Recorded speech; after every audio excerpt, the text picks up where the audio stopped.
क्या परमाणु युद्ध का प्रवेश द्वार खुलने वाला है? परमाणु युद्ध के इस गेट को महातबाही का सिमसिम दरवाजा क्यों कहा जा रहा है? एटम बम के इस सिमसिम के पीछे कितना बड़ा परमाणु हथियार रखा है?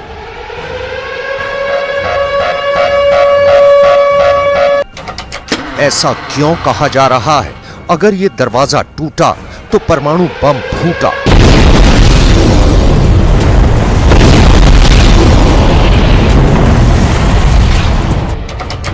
सबसे पहले इस दरवाजे की पक्की लोकेशन जान लीजिए।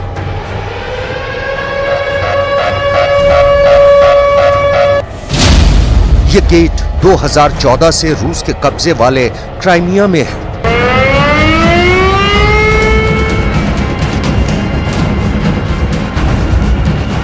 नेटो देशों से मिले टैंकों से ज़ेलेंस्की का जज्बा इतना बढ़ चुका है कि दावा किया जा रहा है कि यूक्रेन क्राइमिया पर भी चढ़ाई कर सकता है।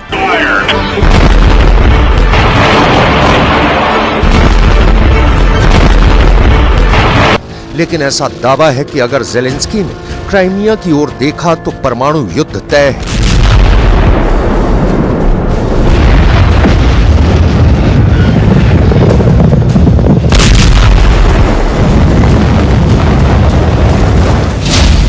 क्राइमिया के सिविक चैम्बर के अध्यक्ष अलेक्जेंडर फार्मचुक का दावा है कि अगर यूक्रेन ने क्राइमिया पर कूच किया तो पुतिन परमाणु बम का बटन दबाने से नहीं हिचकेंगे।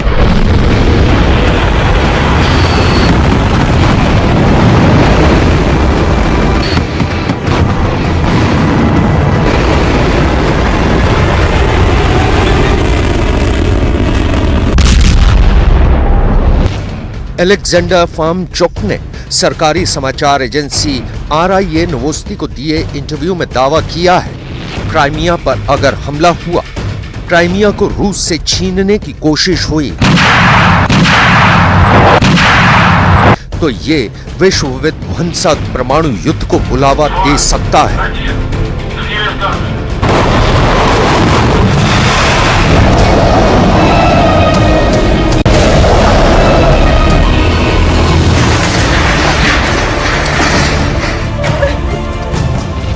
बताया जा रहा है कि रूस न्यूक्लियर वॉर की तैयारियों को फिर से तेज कर रहा है।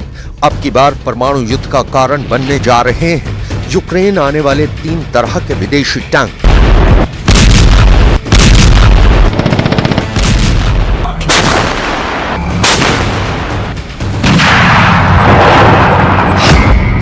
पहला टैंक है अमेरिका का एब्रम्स टैंक, दूसरा टैंक है जर्मनी का लेपर्ड टैंक और तीसरा टैंक है ब्रिटेन का चैलेंजर 2। इन 3 टैंकों से ज़ेलेंस्की रूस के सैनिकों को यूक्रेन से खदेड़ने की कोशिश करेंगे ही। दावा किया जा रहा है कि इन टैंकों के दम पर यूक्रेन की सेना आगे बढ़कर क्राइमिया पर भी धावा बोल सकती है।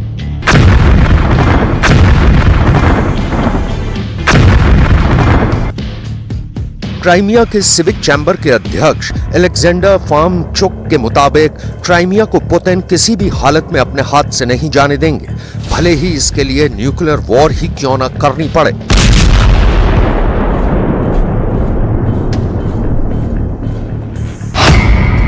विदेशी मीडिया में दावे तो यहां तक किए जा रहे हैं कि 27 फरवरी की तारीख बहुत ही विस्फोटक हो सकती है।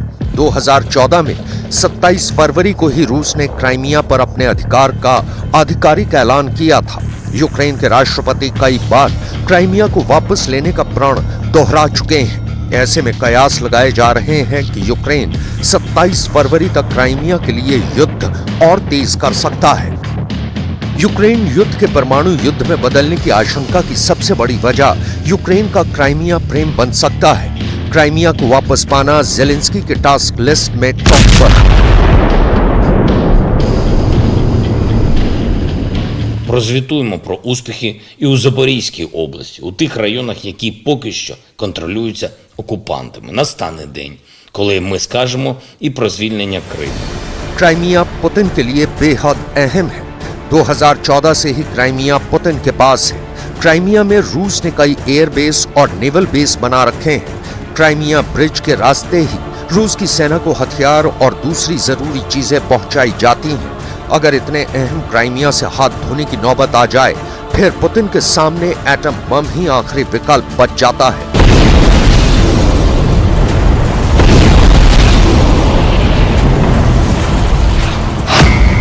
खेरसोन को क्राइमिया का गेटवे कहा जाता है। माना जा रहा है कि खेरसोन में जीत के बाद यूक्रेन की सेना दक्षिण में क्राइमिया की तरफ आगे बढ़ेगी, यानी ज़ेलेंस्की की सेना का अगला निशाना क्राइमिया होगा, जिसे पुतिन किसी भी सूरत में बर्दाश्त नहीं करेंगे। और फिर क्राइमिया से परमाणु युद्ध वाली कयामत के आने से कोई नहीं रोक सकता। ऐसा क्यों कहा जा रहा है, इसकी एक झलक उस वक्त मिली थी जब क्राइमिया ब्रिज पर विस्फोट हुआ था। क्राइमिया ब्रिज रूस को क्राइमिया से जोड़ता है।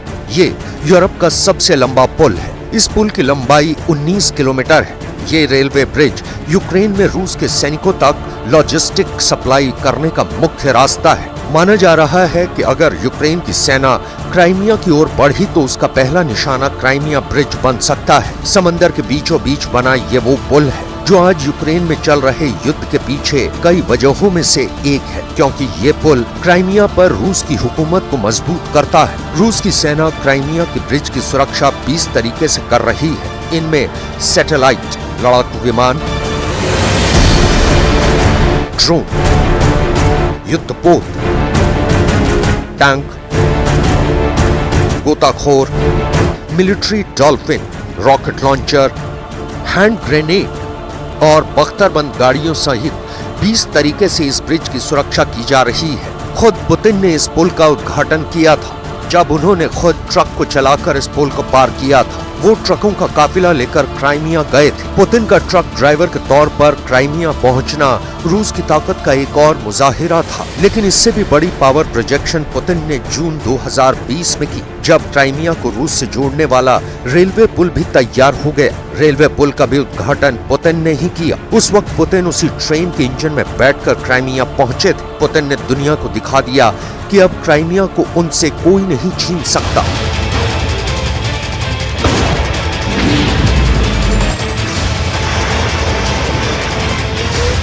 अमेरिकी रक्षा मंत्रालय पेंटागन भी खुलकर क्राइमिया पुल को यूक्रेन के लिए एक अहम टारगेट बता चुका है।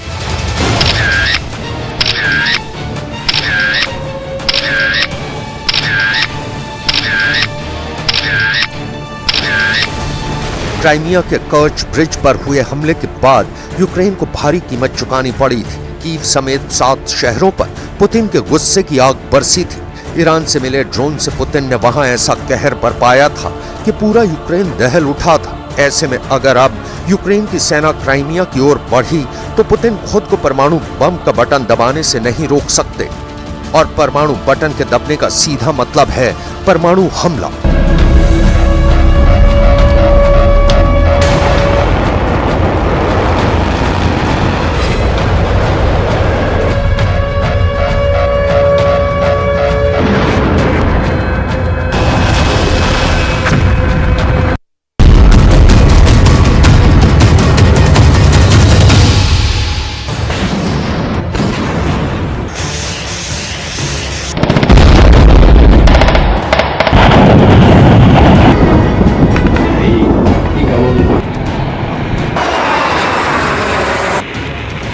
क्या फरवरी में राष्ट्रपति पुतिन ने यूक्रेन पर हमलों की लिस्ट फाइनल कर दी है?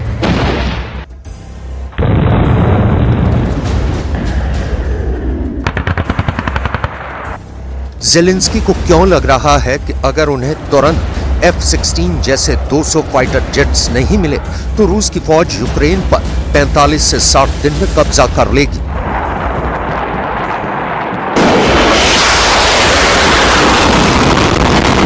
रूस की सेना जिस तरह से बखमूत से वहलदार तक अपना रौद्र रूप दिखा रही है, उसे देखने के बाद डिफेंस एक्सपर्ट्स ये क्यों कहने लगे हैं कि अब यूक्रेन में रूस की सेना को ना तो यूक्रेन और ना ही अमेरिका या नेटो के 30 देश रोक पाएंगे।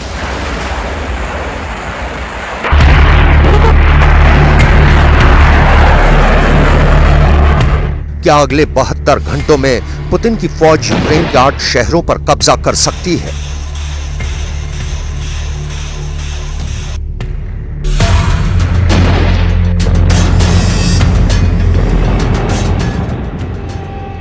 11 महीने बाद भी रूस की फौज कोहराम मचाते हुए एक के बाद एक यूक्रेन के शहरों को शमशान बनाती जा रही है।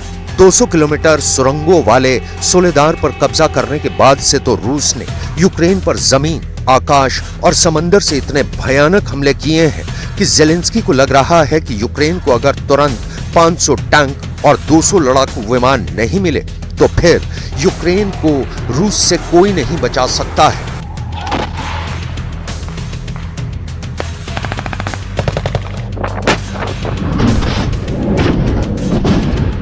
इस वक्त यूक्रेन में पुतिन के रूस का मिशन पूरब चल रहा है, जहां पर यूक्रेन के पूर्वी शहरों को रूस की फौज रौंदते हुए आगे बढ़ रही है। इस वक्त रूस की सेना ने टैंक, तोप और रॉकेट ब्रिगेड के ताबड़तोड़ हमलों से यूक्रेन की फौज की धज्जियां उड़ा दी हैं।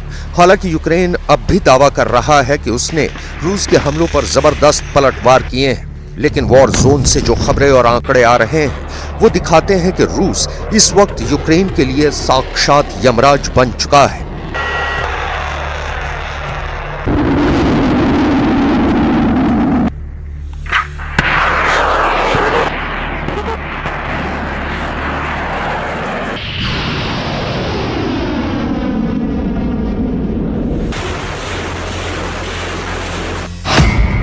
रूसी सेना ने पूर्वी यूक्रेनी शहर बखमूत के उत्तर में ब्लागोडंते गांव पर कब्जा करने का दावा किया, जहां भीषण जंग हो रही है। रूस ने दावा किया है कि उसने पूर्वी डोनेट्स्क के इलाके के कई गांव और शहरों पर कब्जा कर लिया है। बखमूत से लेकर वहलेदार तक रूस की फौज ने यूक्रेनी सेना को खदेड़ दिया है। वहलेदार बखमूत के दक्षिण में है। ये इलाका रूस की सेना के लिए किसी संजीवनी से कम नहीं है, क्योंकि मॉस्को से सप्लाई होने वाला गोला बारूद और भारी हथियार इसी रास्ते से आते हैं। रूस अपनी ट्रेनों से इस इलाके में मिसाइल, गोला बारूद और भारी हथियारों के जखीरे यूक्रेन में पहुंचा रहा है। यूक्रेन के एक कर्नल ने इस बात को मान लिया है कि पूर्वी यूक्रेन में रूसी हमलों के बाद से यूक्रेन को भारी नुकसान उठाना पड़ा है। यूक्रेन के कर्नल के मुताबिक मॉस्को के नए हमलों की भारी कीमत यूक्रेन को चुकानी पड़ रही है। डिफेंस एक्सपर्ट्स के मुताबिक पुतिन के मिशन पूरब के तहत यूक्रेन के 8 शहरों पर रूस अगले 72 घंटे में कब्जा कर सकता है। इसमें खेरसोन, जापोरिजिया, निप्रापोट्रोव्स्क और ओब्लास्ट जैसे शहर और इलाकों के गांव शामिल हो सकते हैं। जब से रूस के स्पेशल ऑपरेशन का चीफ जनरल वैलेरी गेरासिमोव को बनाया गया है, तब से रूस के हमले ज्यादा खतरनाक और भयानक हो गए हैं। रूस हर दिन दावा करता है कि वो यूक्रेन के इलाकों पर कब्जा करता जा रहा है। На Донецком направлении в результате успешных наступательных действий добровольцы штурмовых отрядов при огневой поддержке оперативно-тактической и армейской авиации, ракетных войск и артиллерии южной группировки войск освободили населенный пункт Благодатная Донецкой Народной Республики. За сутки на данном направлении уничтожено до 50 украинских военнослужащих, самоходная артиллерийская установка производства Франции «Цезарь». 11 महीने बाद आज भी जेलेंस्की का यूक्रेन अमेरिका, ब्रिटेन और नेटो से भारी हथियार और लड़ाकू विमान मांग रहा है। नेटो देशों ने भी यूक्रेन को कई तरह के घातक मेन बैटल टैंक, बख्तरबंद वाहन, तोप, मिसाइल और गोला बारूद देने का ऐलान किया है। लेकिन बावजूद इसके यूक्रेन को डर है कि ये पुतिन की सेना को हराने के लिए काफी नहीं है। यूक्रेन के टॉप जनरलों ने रूस को हराने के लिए और हथियार मांगे हैं। यूक्रेन ने तुरंत 500 घातक टैंक मांगे हैं। इसके अलावा F-16 जैसे चौथी पीढ़ी के 200 लड़ाकू विमान नेटो और पश्चिमी देशों से मांगे हैं। इसके अलावा लंबी दूरी तक मार करने वाली 1000 तोपें मांगी हैं। जासूसी और आत्मघाती हमला करने वाले 1000 ड्रोन मांगे हैं। इसके अलावा यूक्रेन ने 300 मिसाइल लॉन्चर भी मांगे हैं। अभी यूक्रेन को 321 टैंक नेटो और पश्चिमी देशों की तरफ से देने का वादा किया गया है, जिसमें अमेरिका का M1 एब्रम्स टैंक, जर्मनी का लेपर्ड 2 टैंक और ब्रिटेन का चैलेंजर 2 टैंक शामिल है।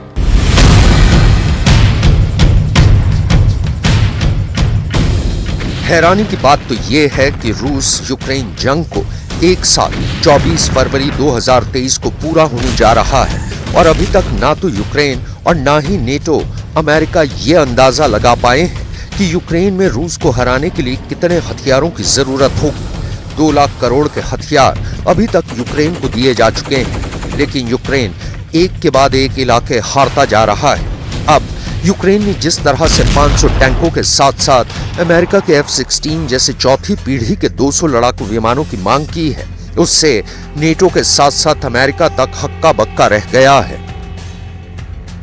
अमेरिका और नेटो को समझ नहीं आ रहा है कि आखिर यूक्रेन को लड़ाकू विमान कैसे दे दें। अगर F-16 जैसे लड़ाकू विमान यूक्रेन को अमेरिका और नेटो देश देंगे तो फिर पुतिन के पास सिर्फ एक रास्ता बचेगा, परमाणु युद्ध। और शायद इसी डर की वजह से अब अमेरिका के राष्ट्रपति बाइडेन ने साफ मना कर दिया है कि हम यूक्रेन को F-16 लड़ाकू विमान नहीं देंगे।